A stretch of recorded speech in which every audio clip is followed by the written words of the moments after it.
onto the ships, each ship, and try and sell it to the ship out in the harbor. And that's the outside of Bell and Company. So Bell and Company at this time was on the southeast corner of 4th and Broad.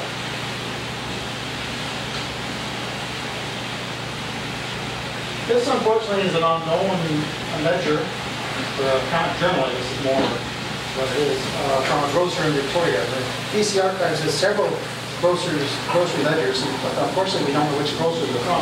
And you can see how this is how basically it was listed. So Mrs. Thompson purchased this is how much, and eventually she'd come in and pay it off, and it'd be marked paid. And they compile that each day. So each day the person came in, they do that, and then they compile it into a ledger.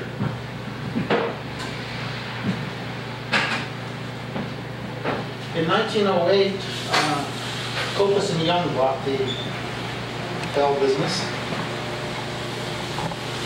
And they remained in business for a number of years before going bankrupt. Originally, when Bell built the building, this was the Royal Hotel above. But you can see perhaps there that it's the BC Dramatic School from about 1910.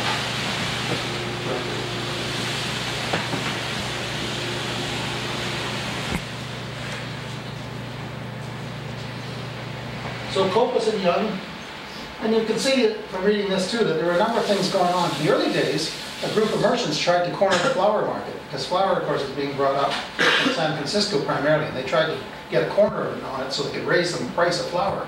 They didn't succeed, but that was one of their objectives. In this case, a number of groceries have gone together into a combine to control prices. Usually combines are intended to control pricing. And Corpus and Young are advertising themselves as anti-combine. So they're not part of that. They consider themselves the only independent store in Victoria.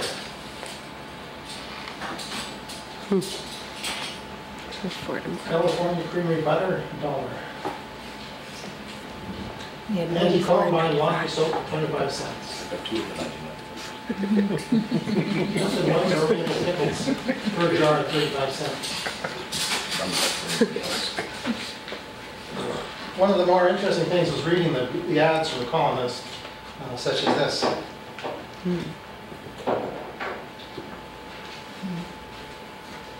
This is the Dixie H Ross store. And you can see they're all very similar at that time. They're not huge stores like we think of today, but then they're all very similar. So all the shelves in behind, the clerks, many clerks, bringing down those goods and putting them in. Fell himself, for instance, started out as a clerk in London before he came to Victoria, and grocery clerk, and then he went and did a little bit of gold mining up in the Cassiar country. Came back to Victoria and started a spice and coffee mill operation before buying out another grocer in 1865. Dixie H Ross was a partner, as you may have recalled that earlier slide, with Neufelder before opening his own business.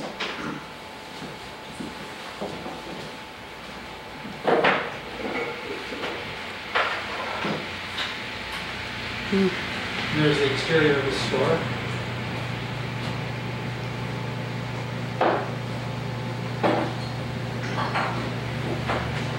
Actually, that's not the Ross's store. That's Carter and Munsey's store. See the sign down there. Again, interesting people. They came out to Victoria and opened this business in 1884. Fred Carn also did a number of different things. Worked for some other people. Went to up north to the Omaniki country, did some gold mining, came back to Victoria. And Munsey came out from Pictou, Nova Scotia in 1882 and worked for the Albion Ironworks making stoves. He set up their stove department, making the cast iron stoves, which were then wood burning stoves, of course. And then they formed a grocery business. They also quickly, particularly Munsey, became involved in lots of other different businesses. Munsey had left this business by 1899. He was president of the Victoria Sealing Company.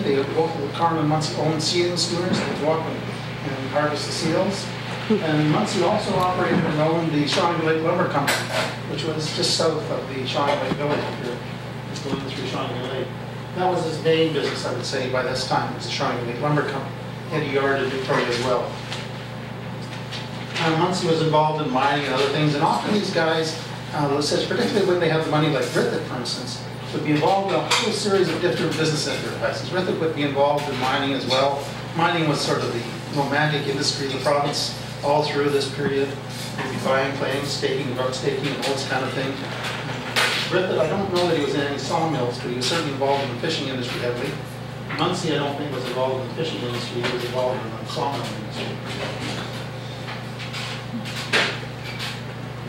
And this is after Muncie's left. The Fred card is still carrying on. And this is a little wagon. His wagon decorated up for, we think, the visit of Princess Alexandria in 1902.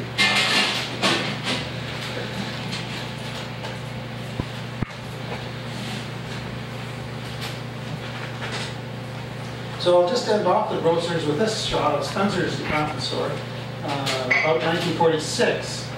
Spencer's is acquired by Eaton's, I think, in 1948. But this is where you can see the self-serve has come in. And I'll talk a little bit more about that as we go along. I've got some ads for another operation, which is self-serve as well.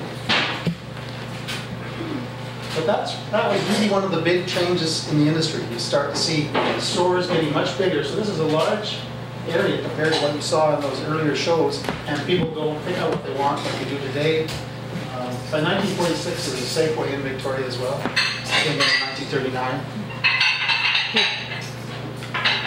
The other area that we didn't talk a little bit about is there are quite a number of Chinese grocers as well. Wing Chong was one of the bigger ones, and they also had connections back into China, more so, sometimes to San Francisco, but also up into the interior. So Wing Chong had stores in Barkerville as well. Lim Bang basically had the largest share of the rice market, for instance. He had links back into Hang Kao in Shanghai, and he was linked also to big grocery distributors on the prairies. And Donald Bain in Winnipeg is one of the larger ones. He had agreements with. So they were moving rice across. They bring in raw rice into Victoria, and then mill it in Victoria, and then sell it across the country. So Cormorant and Store Street don't meet nowadays. Was Pandora Street not there or something? Because Cormorant ends at the City Hall, right? At Douglas Street. Where's Store Street? Yeah, Centennial Square. Used to run right through. Yeah. Before they put Centennial Square in. There also used to be a little that ran on water. Oh, yeah. And that was the dividing line between the Chinese side of town Right. and the white side of town. Right. There used to be what was called the Johnson Ravine as well. And there were 2 or 3 bridges across it. It was quite deep. Eventually it was all filled in. And that was also a dividing line. There it is.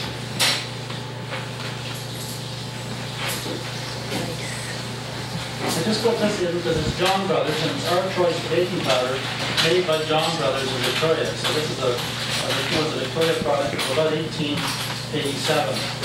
They're only in business for a few years. And it's interesting because that's actually a graphic of their store.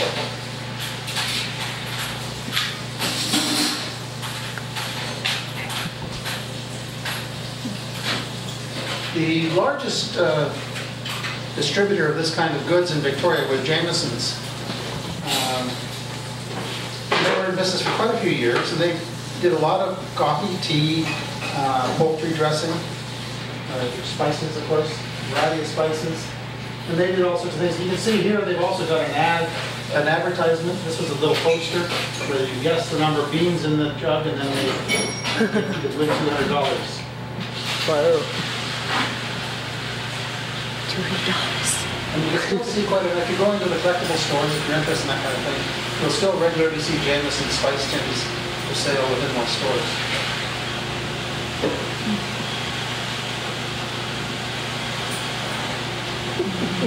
Wow. Another local product was the Wholesome brand, Wholesome Patent Company, Malahide brand, which is Wholesome also. And their operations were up on Quadra Street. It's there now. Salvation Army is part of it there. Growers Wines were there as well. That building was right along there. can't remember the name of the street, cross street that comes in. Along Quadra, anyway.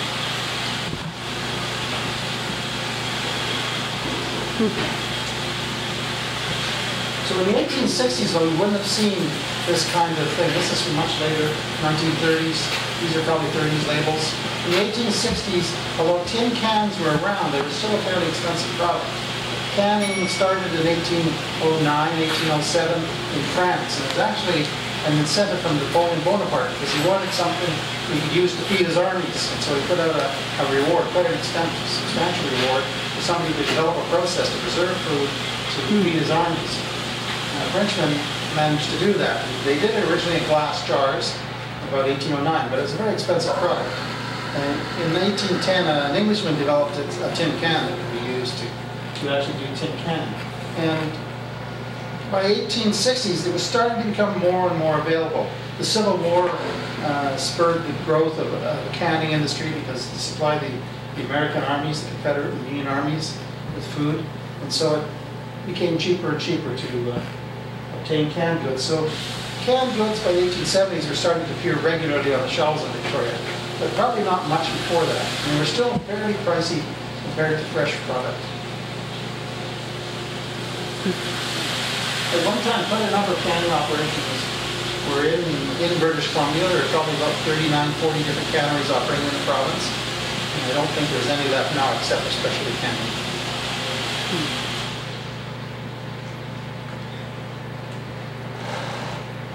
So nabob and braids were both products made in Vancouver, or repackaged in Vancouver. So tea wouldn't be made or grown here, nor coffee, but it would be ground and packaged, and vacuum packed, the nabob that you see there.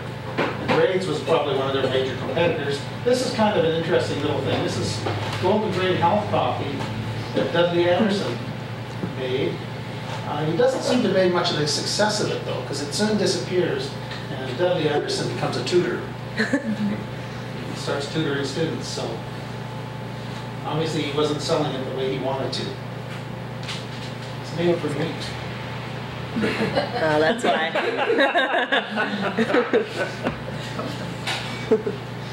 You do start to see other packaging coming in. And some of the ads earlier showed Blue Ribbon Tea, which is basically a Winnipeg company.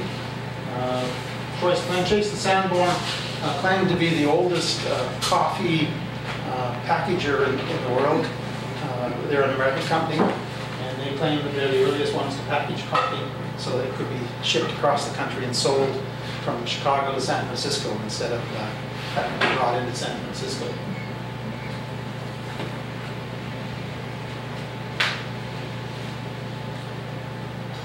And you can see the other change that happens around the turn of the century as well, the family cash grocer. So you start to see it so that you pay in cash instead of running an account. It became another thing. So you didn't usually run an account up. You pay cash every time you bought your groceries by about 1900. And they actually started, it begins a little earlier in the 1880s actually. And these are two other British Columbia products, so not Victoria, Vancouver again. Rogers Golden Syrup and Squirrel Peanut Butter. Started out in British Columbia. The Canada Nut Company. I don't think you can buy Squirrel Peanut Butter anymore. It's Skippy you can buy. Kraft bought the brand, and I think it was Kraft, and then eventually closed the Squirrel down and just kept the Skippy brand, which wasn't a BC brand. That was an Eastern Canadian brand. Me too.